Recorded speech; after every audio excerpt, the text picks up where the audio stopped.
Mikhail Gorbachev joins hands with Pope John Paul, but the Pope keeps pressing for religious freedom. President Bush sends U.S. warplanes to help put down a coup in the Philippines and gets ready for the summit at sea. This is the CBS Evening News. Dan Rather reporting tonight from Malta. Good evening. Malta, this tiny rock of history and romance, is ready tonight to play its part in the new superpower drama. George Bush and Mikhail Gorbachev, one-on-one in a summit meeting of confrontation and cooperation. The two leaders trying to form a new relationship that could change the world. Just out here, the two naval vessels on which they will meet. This one, the USS Belknap, and over here, the Soviet cruiser Slava. Aboard his headquarters ship, the Belknap, President Bush was staying abreast, minute by minute, of events in the Philippines. Gorbachev flew in here tonight from Italy, and fresh from a different kind of summit. His meeting with the Pope, two realms of existence, negotiating in the Vatican. Gorbachev came a long way to the Vatican for his handshake with Pope John Paul II.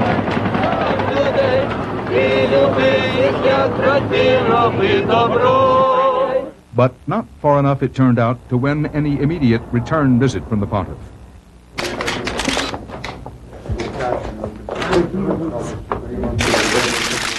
The Pope greeted Gorbachev in Russia, and the two men talked alone for more than an hour, well past the scheduled time. They announced an agreement to establish diplomatic relations between the Kremlin and the Holy See, not necessarily at the ambassadorial level. But the Pope stressed that Catholics in the Soviet Union are still waiting for full religious freedom. He said millions are hoping that the law on religious freedom, soon to be discussed by the Soviet legislature, will guarantee that right to all believers. Gorbachev said the law will be adopted soon. He said today's talks had consecrated the dialogue between the Kremlin and the Holy See, and he ended by departing from his script and noting that they had discussed a papal visit to Moscow.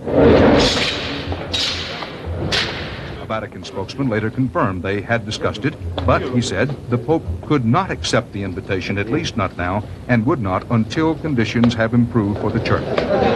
Later, Gorbachev went on to Milan, Italy's business capital, where he got the most tumultuous reception of his tour. He told the mayor he was taken aback by the disorder, but he found it, quote, truly excellent and extraordinary. Later at a news conference, he turned to the changes in Eastern Europe, warning the West against trying to exploit the trend away from one-party rule.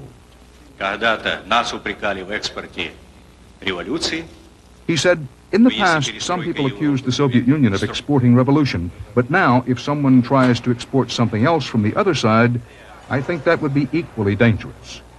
That message was clearly aimed at his summit partner, George Bush. Gorbachev arrived in Malta late this evening and boarded a Soviet cruise ship in the harbor. The summit at sea begins in the morning.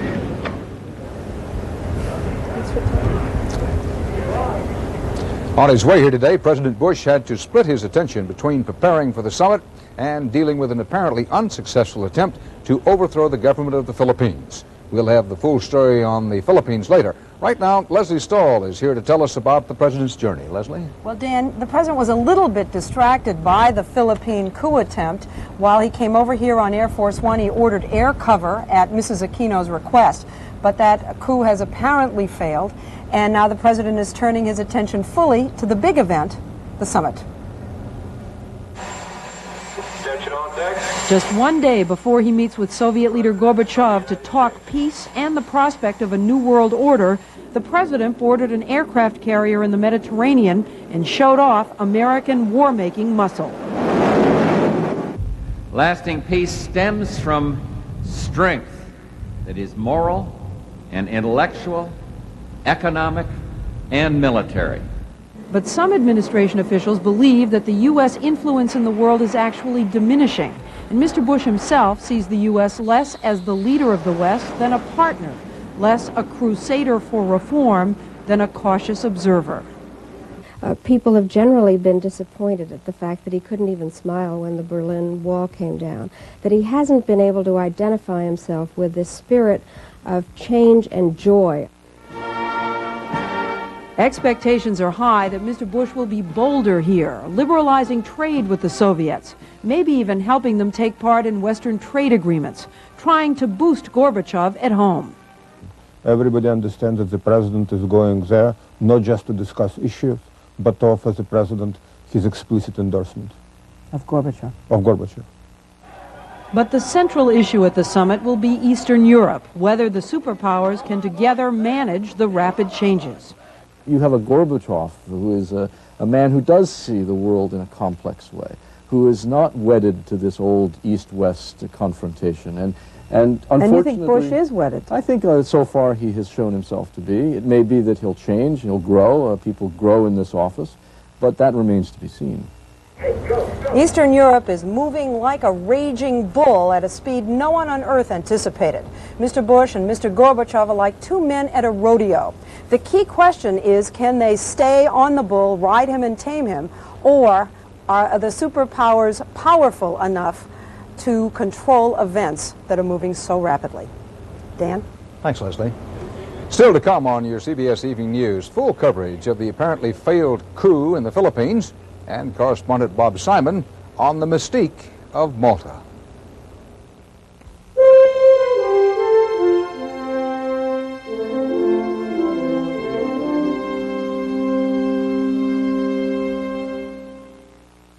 Sears wants you to come in tomorrow, so they bought 1 million beautiful poinsettias that you can have for the unbelievable price of $2.49 each. There's a limit of 6, and each store has just its share, so get to Sears early tomorrow so you don't miss out.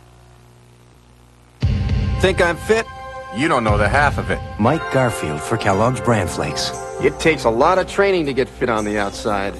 But there's another Mike Garfield inside. To help keep our inside as fit as our outside, we need only one kind of bran flakes. Kellogg's Bran Flakes.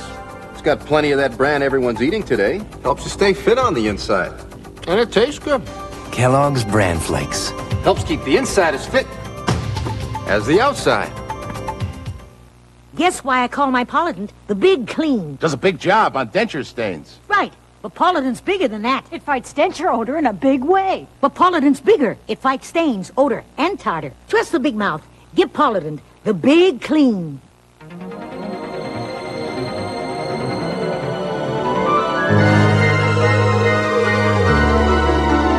According to the latest estimates, Earth will soon be inhabited by more than 5.2 billion people.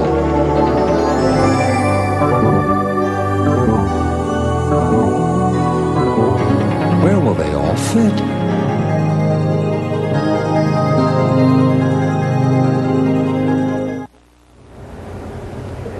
The latest now about that coup attempt in the Philippines. Rebel troops trying to topple President Corazon Aquino's government reportedly fled their last strongholds in Manila tonight. This happened hours after President Bush ordered U.S. warplanes into the skies over Manila, apparently preventing any more rebel airstrikes on the presidential palace or on forces on the ground loyal to Aquino. From Manila, CBS newsman Gabby Tabinar begins our coverage of the rebels' retreat. They abandoned the positions they had occupied a day before. I am appealing to the soldiers to lay down their arms and to put an end to this slaughter. Once again, President Corazon Aquino has survived another takeover attempt. 12 hours earlier, rebels and government troops fought it out in several key sections of the city, sniping oftentimes almost at random.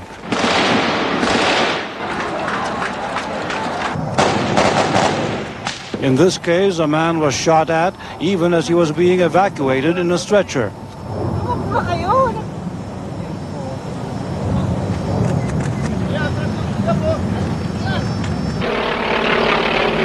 One skirmish was less than 3 miles from the presidential palace. At one point, the rebels brought the palace as well as 2 military garrisons under aerial attack.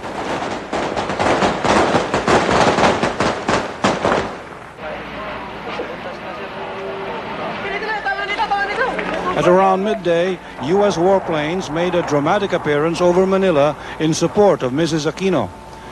By nightfall, when the jets returned to Clark Air Base north of Manila, the rebel withdrawal started. thus ending the sixth and most serious challenge against President Aquino since she took over nearly 4 years ago. Gabby Tabuñar, CBS News, Manila. The rebel air attack on the presidential palace was the high water mark of the coup attempt and the trigger for U.S. intervention. Thing that the Aquino government was having difficulty dealing with were the air attacks. For Corazon Aquino, the outlook was grim. We did not have the capability to address the forces in the air and also down in the ground. There were rebel forces in at least 5 sites in the city of Manila. The rebels targeted military installations, Air Force headquarters, the airport, and radio and TV stations. The U.S. Navy placed a helicopter on alert to evacuate Mrs. Aquino. 100 Marines were flown in by helicopter to beef up security at the American embassy. A mammoth force waited in the wings, 2 aircraft carriers off the coast and a Marine amphibious group en route. But the U.S. wanted to use as little force as possible. F-4 jet fighters were launched from Clark Air Force Base. Rebel aircraft were warned they would be fired upon if they attempted to take off. That cleared the skies without firing a shot. The order that the president signed out authorized U.S. forces to assist in securing the airbase or airspace over Manila without force if possible, with force if required. Leading Democrats could find no fault with that. He realized that if those Air Force units had been able to get airborne, that it could have toppled the government. He moved in a way to pin down those units on the ground and keep them from being effective. The president's decision was an appropriate and prudent one under the circumstances, and in retrospect was obviously successful. The CIA warned the Pentagon the morale and fighting power of the forces loyal to Aquino were low. This time, the Pentagon was able to save her without bloodshed. But the fact that she had to call on the U.S. will damage her image at home and increase the likelihood there will be a next time. David Martin, CBS News, the Pentagon. The ceasefire that allowed more than 200 U.S. citizens to escape El Salvador's civil war yesterday is over. A Salvadoran news photographer was killed today as fighting resumed between government soldiers and leftist rebels. Correspondent Juan Vasquez in San Salvador has the latest on the war in which guerrilla forces, at least to a certain extent, appear to be calling the shots. The Army found itself back in the working-class neighborhood of Soyapango today as the guerrillas once again changed tactics. They returned to the original site of the offensive they launched in the capital 3 weeks ago, forcing the Army to fight when and where the rebels choose. Since the current round of fighting began, the guerrillas have been able to keep the armed forces off balance, choosing their targets, holding their ground for brief periods, then withdrawing without the fear of being hunted down by the armed forces. President Alfredo Cristiani today conceded that the Army is not chasing the rebels. The armed forces are basically in a situation to preserve the security of the capital city and other large cities. Meanwhile, on the other side of town, the guerrillas retreated from upper-class Escalon and the Army confidently moved in. But the damage has been done. Throughout nearly 10 years of civil war, few in this neighborhood had seen the war close up. Now their homes bear the scars of combat, and well-armed troops are a common sight on the once quiet streets. We think the guerrillas are coming back, said a weary soldier. The armed forces have been reluctant to use heavy weapons and air support to dislodge the rebels here for fear of destroying the homes of the wealthy. The guerrillas have been able to keep the initiative by striking with surprise and withdrawing swiftly, but the Army remains in control thanks to its overwhelming firepower and manpower. The military stalemate that has prevailed in El Salvador for years continues. Juan Vasquez, CBS News, San Salvador. Former Finance Minister V.P. Singh was named Prime Minister of India today. He succeeds Rajiv Gandhi, whose Congress party lost its ruling majority in parliamentary elections last month. Singh and his National Front coalition now have 30 days to win a vote of confidence. In Washington today, the government reported that its chief forecasting gauge for the economy fell 0.4% for the month of October. That's the 5th time this so-called index of leading indicators has dropped in the 10 months of this year. Many analysts expected the October decline, which was marked by an increased demand for jobless insurance and a decrease in factory employees' average work week.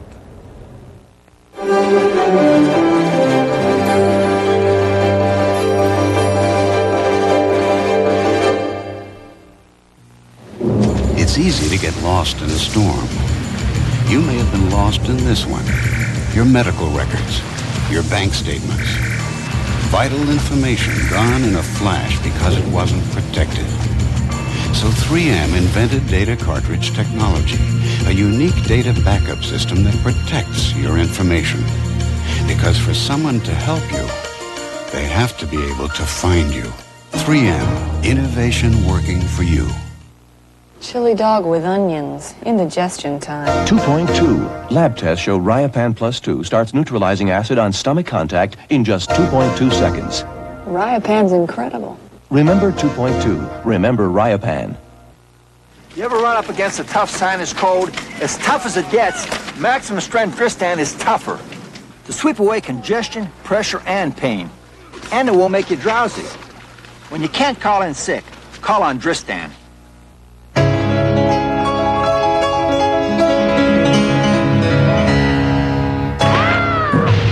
Lucy, are you okay? I think I got whiplash. And a concussion. Every now and then, life hits you with some very sour notes, and doctor bills can really add up. At MetLife, we do all we can to pay your claim promptly. Get Met. It pays. As President Bush and Mikhail Gorbachev get ready to discuss the historic reforms in Eastern Europe, there was another major change today. The parliament in East Germany officially ended the Communist Party's monopoly on power in that country. Correspondent Alan Pizzi reports on the latest victory for the freedom and democracy movement.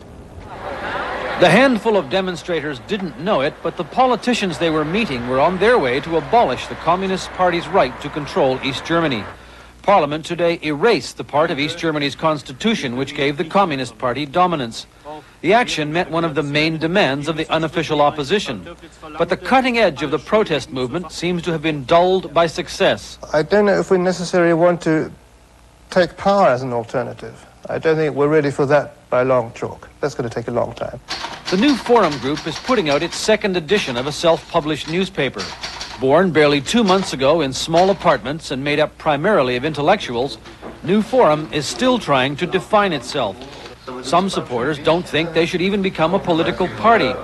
None of the 7 opposition groups has a single dynamic leader. You can't just pull Gorbachev out of a hat, can you? The ecology-minded Greens, meeting here with their West German counterparts, freely admit that they have no idea how to go about organizing themselves as a political force. That we are standing side by side of all new democratic forces which are fight for democracy and freedom in our country, in the GDR. That fight began in the churches, the only place where government opponents could meet safely. There are places like Leipzig where huge demonstrations have continued. But many in government and opposition are afraid they may be getting out of hand, with calls for reunification with West Germany, which would nullify the socialism that both opposition and government say they want to rebuild. Communist Party leader Egon Krenz is to meet opposition groups next week to discuss political reforms that would meet demands for change, but still maintain East Germany's socialist system. Alan Pizzi, CBS News, East Berlin. Flying on a Pan Am jet named the Liberty Bell, Olympic gymnast Nadia Comaneci arrived in New York today after defecting from her native Romania. The 28-year-old Comaneci requested and was granted refugee status in this country before taking off from Vienna. She has won 21 gold medals in competition since she first dazzled the world as an 86-pound 14-year-old in the 1976 Olympics, where she became the first gymnast ever to score a perfect 10. Alvin Ailey, a legendary figure in the world of dance, died today of a blood disorder in a New York hospital. Ailey was 58. He had gained a worldwide reputation for fusing black and white dance techniques. Newsman Bill Stout died today at 62 in Los Angeles, a town he covered for 39 years, most of it for CBS News and station KCBS. Stout was a gruff, witty man, a curmudgeon. He was also a great writer and reporter. He did everything well, did it a long time, and with a kind of hard-bitten joy. He was a legend in this business, and he deserved to be. Bill Stout.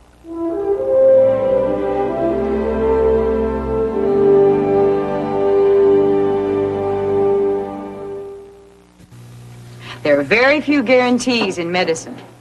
But if you have arthritis pain like I do, you should know about Metaprin and the Metaprin guarantee. If 2 Metaprin don't relieve minor arthritis pain better than 2 regular aspirin, you get your money back. Strong promise, strong medicine. The medicine that concentrates the power of ibuprofen into these potent little caplets. The medicine that guarantees better relief than regular aspirin. Better arthritis pain relief. That's the Metaprin guarantee. Well, I have extremely dry skin, and it's worked for me, so obviously it's for dry skin people. So this must be a new product by Oil of Olay. You put it on once and it just works continually the rest of the day. Time release. I don't know, it just works all day. It just feels normal now, and comfortable, and soft, my skin. Introducing new Oil of Olay Intensive Moisture Complex. I didn't know they made anything like this. It works like crazy. That'll be a charge. We interrupt this purchase for a reminder. Don't forget, Santa. 'Tis the season to be choosy. La la la la la. That's it. So choose the card that actually pays you cash back for every charge. The Discover card. That's a great idea.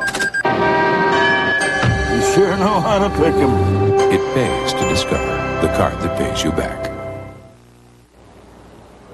On the eve of the superpower summit, Mikhail Gorbachev is in a foreign land, but in familiar territory at the center of international attention. Moscow correspondent Mark Phillips reports on how the Soviet leader's starring role on the world stage is playing back home.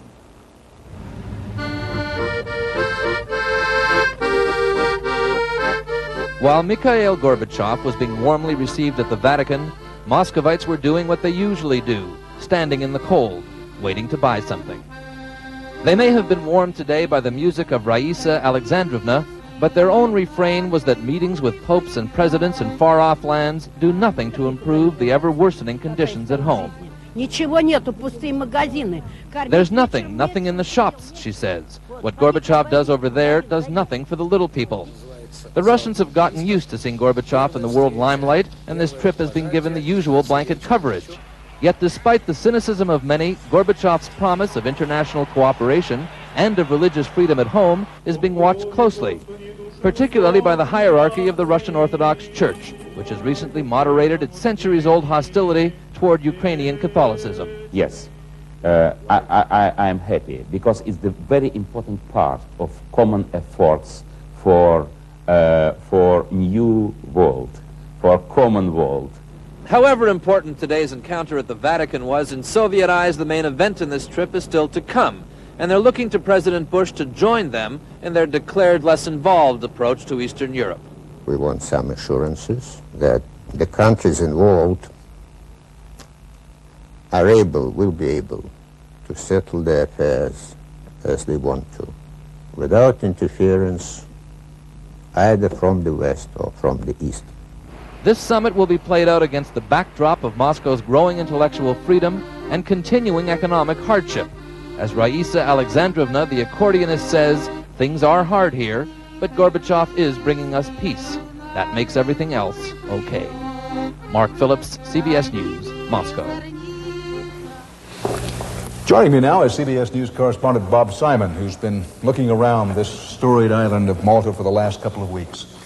Dan, we're in the grand hall here of Malta's old palace. It was once the barracks of the Knights of Malta. They were given this island in the 16th century by the King of Spain for the rent of 1 falcon a year. Well, most Americans have never been to Malta, and many can't find it on the map, but they do know about that falcon. Humphrey Bogart made sure of that. What do you know, sir, about the order of the Hospital of St. John of Jerusalem, later known as the Knights of Rhodes and other things? Crusaders or something, weren't they?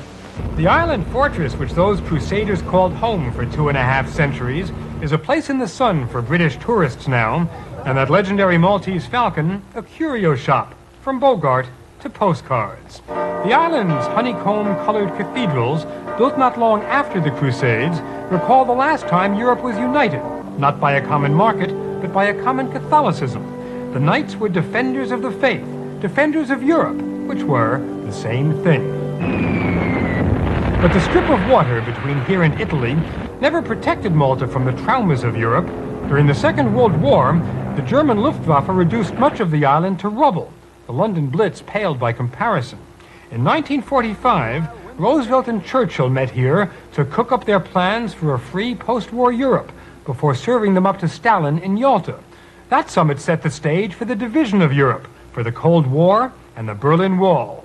It's perhaps simply because Malta sounds so much like Yalta that some people are afraid. Well, I'm afraid little bit they are going to cut the cake with the name Europe. Now we will see on which path we are going to be. But I hope it won't be second Yalta. It can't be. That's what's changed between Yalta and Malta. The leaders are no longer in control.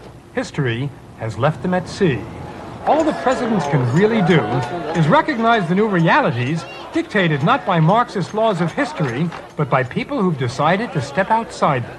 I hope that the summit in Malta will be the first steps towards the undoing of what in fact Yalta has brought about. Malta, the perpetual outsider, the sun-baked dot somewhere between Sicily and Tripoli, forever watching empires rise and fall, now bearing witness to the demise of an old order, to the rebirth of a dream which died at Yalta, a united Europe, free and democratic. What is it?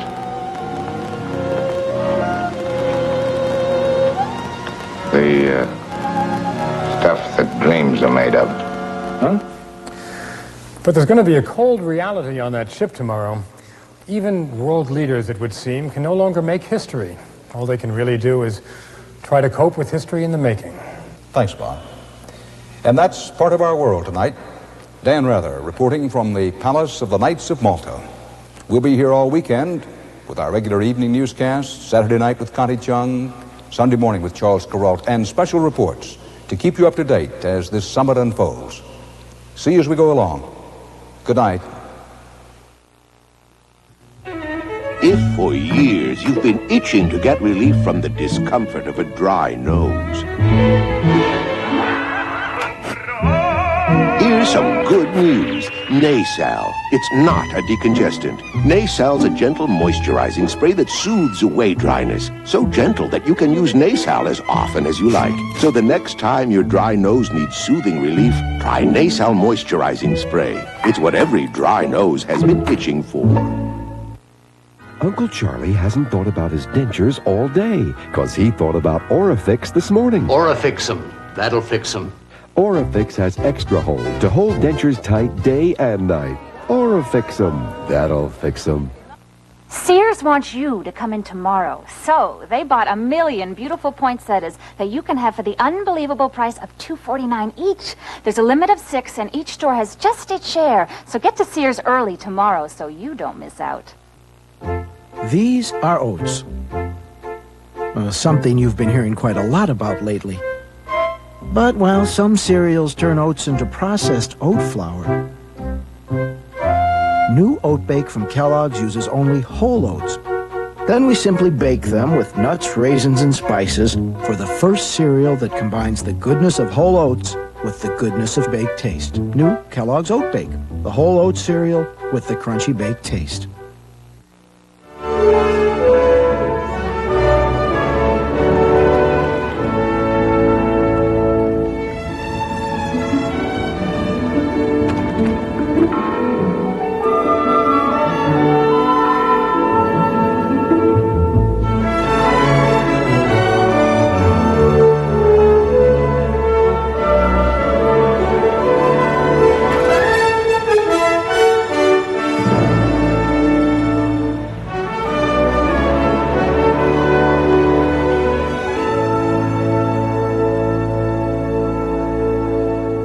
This is CBS.